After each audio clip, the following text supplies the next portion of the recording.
नाजुक हैं उनको संभालने की भी कोशिश करें, बहुत आराम से संभालते रहे। उनके बेटे जो है फैसल मोहम्मद फैसल दानिश आए, वो 3 लोग इत्मीनान से आए, वो परेशान न करें, आराम से लेकर उनको आए और मुकालमा पेश करने के लिए स्टेज पे स्टेज पे हो जाए, इत्मीनान से करें, जल्दी ना करें, इत्मीनान से उनको बैठाए गए। माशाअल्लाह, बहुत जल्दी ना करें। बहुत टाइम से जब रहा आग में बैठे, बहुत टाइम से बैठा, आग में चल आग में बैठा। हाँ बबलू,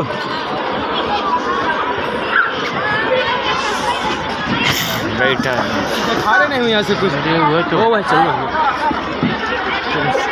एक हाँ बस चलो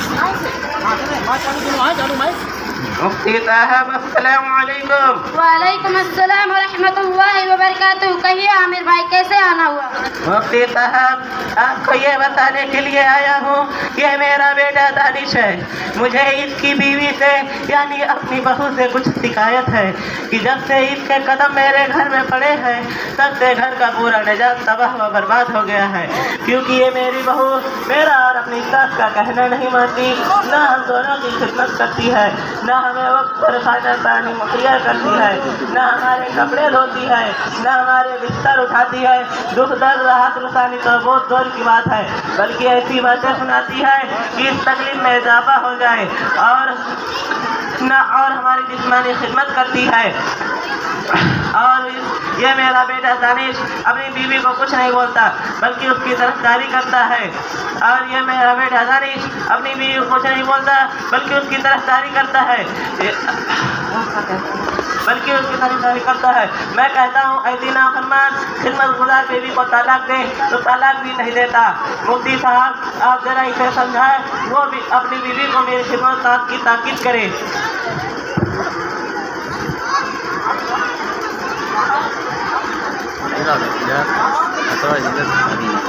कहिए आमिर भाई, आपकी शिकायत तो पता है, लेकिन बहू के जिम्मा सास ससुर की जिस्मानी खिदमत करना जरूरी नहीं है। अलबत्ता यही बात उस पर खाना पानी देने की, तो मैं तुम्हारे बेटे को ताकीद करता हूँ कि वो अपने बीवी का हुक्म ताकीद करे, कि वो अपने सास और ससुर का जरूरी ख्याल रखे, यह इसकी इखलाकी जिम्मेदारी है। बेटा दानिश, तुम जरा अपनी होम मिनिस्टर बेगम साहिबा को ताकीद करे कि वो अपने खचरा और खुदामन के साथ हुस्न सलूक और अच्छा बर्ताव करे, क्योंकि कल को तुम दोनों भी किसी के खचरा और खुदामन बनोगे। मुफ्ती आमिर भाई, अगर आप दोनों मियाँ बीवी अपनी बहू को अपनी बेटी की तरह समझते तो आज इस तरह की शिकायत कभी भी आपको जुबान से न निकल सकती। आज हर घर में सास बहू खचर बहू के दरमियान बस इसी वजह से झगड़ा और शिकवा कि हमारी बहू हमारा कहना नहीं मानती, हमारी खिदमत नहीं करती। यह सब शिकवा है शरीयत से नवाकाफियत और दयालत की बनान पर है, क्योंकि कल को तुम दोनों क्योंकि खिदमत और ताअत बहू पर वाजिब जरूरी नहीं है, बल्कि अगर वो सास ससुर खिदमत करते हैं तो इसे सरापा एहसान है। उसे भी घर का काम काज और खाना पकाना बहू की कानूनी जिम्मेदारियां नहीं है, बल्कि इखलाकी जिम्मेदारियां है।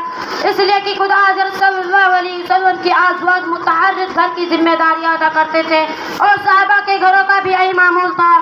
खास तौर पर और सल्लल्लाहु अलैहि वसल्लम की बेटियों का ताज़ा जिंदगी भी यही रहा। खास तौर पर हज़रत फातिमा रज़ियल्लाहु अन्हा घर की जिम्मेदारियां बहुत को इंतजाम देती थी।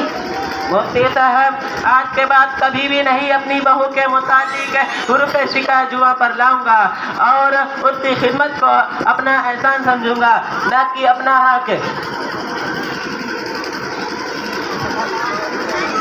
अनिस बेटा, मैं तुम्हें 11,000 रुपये देता हूँ और तुम हो कि मेरी खिदमत नहीं करते, और अपनी बहू को अपनी बीवी को बता दो कि वो अपनी ससुर की खिदमत करे, न कि उसे परेशान करे।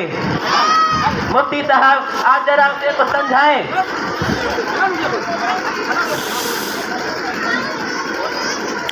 बेटा दानिश, तुम्हारे बाप को 10,000 11,000 रुपया दिए हुए हैं। अपने बाप से और अपने माँ से खुश नहीं होते, अपनी बीवी का हुक्म करें कि वो अपने सास और ससुर का जरूरी ख्याल रखे। अच्छा मुफ्ती साहब, अब मैं चलता हूँ। अस्सलाम वालेकुम। वालेकुम अस्सलाम व रहमतुल्लाहि व बरकातुहू।